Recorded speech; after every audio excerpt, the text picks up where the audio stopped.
Welcome to EduCasts, home of EduCasters. 2. The teacher, the sage on the stage. In an idealist classroom, the teacher is the most important person in the room. This is not the guide on the side or facilitator of modern constructivism. The teacher is the sage on the stage. The idealist teacher is the role model, the living, breathing embodiment of the ideals the students are striving for. They are not just a content expert. They are a person of high moral character, intellectual rigor, and cultural refinement. They are the person who has been outside the cave and knows what the sun of truth looks like. Their job is to lead the students out of their own caves of ignorance.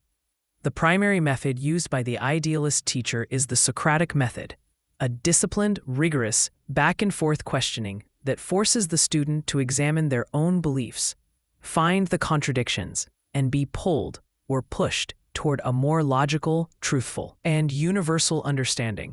The teacher also uses lectures to transmit complex ideas and models the process of clear, rational thought. 3. The curriculum, the hierarchy of mind stuff. For an idealist, not all subjects are created equal.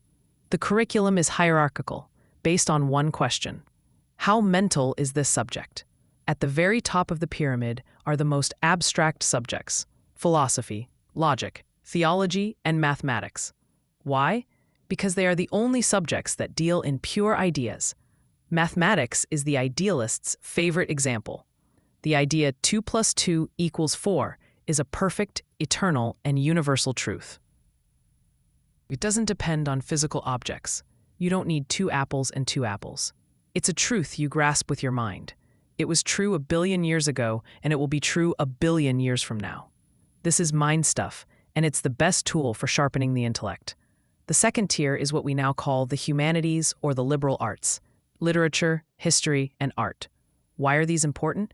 Because they are the great books and great works that represent humanity's best attempts to capture the big ideas of truth, beauty, and goodness. We don't read Hamlet to learn about 16th century Denmark, a shadow. We read Hamlet to wrestle with the idea of indecision, revenge, and human nature. We don't study the Gettysburg Address to memorize historical facts. We study it to grasp the ideal of a nation, conceived in liberty and dedicated to the proposition that all men are created equal. The curriculum is a great conversation with the best minds in history, and the bottom tier? The physical and vocational. Subjects like science, biology, chemistry are seen as less important because they only study the temporary physical shadow world. They are a lower form of knowledge, and subjects like woodshop, home economics, physical education, or car repair are barely considered education at all. They are physical skills for dealing with the physical world. An idealist would say these are training, not education. School is for the mind, not the hands. 4. The student, a mind to be disciplined. The student is not a blank slate, as in realism, or an active builder, as in constructivism. The student is a mind with latent potential, a soul to be developed. Their interests and whims are not important. The job of the student is to discipline their mind, to rise to the level of the material, not to have the material dumbed down to them. The methods are rigorous.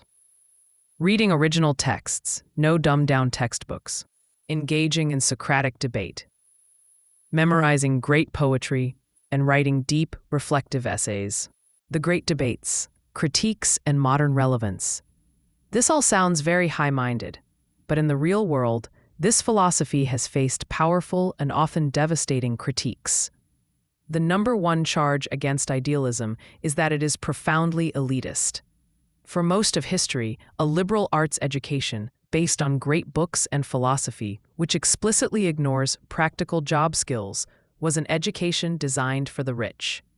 It was for the aristocracy, the leisure class who didn't need to worry about making a living. What about the farmer, the carpenter, the merchant? Idealism, in practice, seemed to argue that these people who dealt with the physical world were not worthy of a true education. This makes it a non-starter for many who see education as the path to social and economic mobility. Second, Critics charge that it is dangerously impractical and out of touch. In this view, idealism produces graduates with heads full of big ideas who can't balance a checkbook, write a line of code, or function in a modern technological society. It actively devalues science, the engine of the modern world, by treating it as a second-class way of knowing.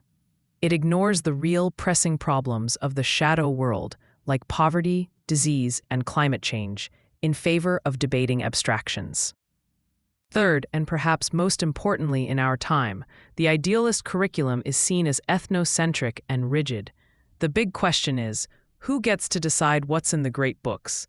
For most of Western history, this has meant books by dead, white, European men. The universal truths that idealism claims to cherish just so happen to look a lot like Western truths. This model has been used to ignore or actively suppress the ideas, art, and philosophies of other cultures, women, and minorities. It is a canon that can feel more like a wall to anyone who isn't in that tradition. Finally, it ignores the learner.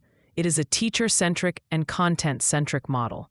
It doesn't care about the student's interests, passions, or developmental stage, like constructivism does. It can be dry, boring, and profoundly alienating for a student who doesn't fit the traditional academic mold. And yet, idealism is not dead. It's the philosophy that just won't go away, because it's the only one that's brave enough or stubborn enough to ask the big questions. We still see its DNA everywhere. The classic liberal arts college is a pure-blooded idealist institution. When a college catalog says its mission is not to train you for your first job, but to prepare you for your last job, that's pure idealism. When they say they are creating well-rounded citizens and lifelong learners, they are making an idealist argument. Furthermore, anytime a public or private school talks about moral education, building character, virtue, or citizenship, that is a direct echo of Kant and Plato. It's the belief that school is for more than just test scores. It's for building a good person. In the end, idealism is a tough sell. In our fast-paced, STEM-focused, skills-obsessed world, it feels like a relic. It's slow, impractical, elitist, and old-fashioned. But its questions are the ones that never go away. While other philosophies are focused on the how to get a job, how to build a project, how to reform society, idealism is the only one relentlessly focused on the why. Why are we here? Why is something good? Why is something true? Its enduring power is its refusal to accept that education is just for making money or being a productive worker. It's the conscience of the educational system. It's the voice that constantly, annoyingly, and importantly asks, are we teaching them how to be good? Are we teaching them what is true? Are we helping them build a meaningful life? While few schools are purely idealist anymore, its spirit lives on in every classroom where a teacher asks a student to look up from the shadows of their screens and spreadsheets and, just for a moment, consider the sun.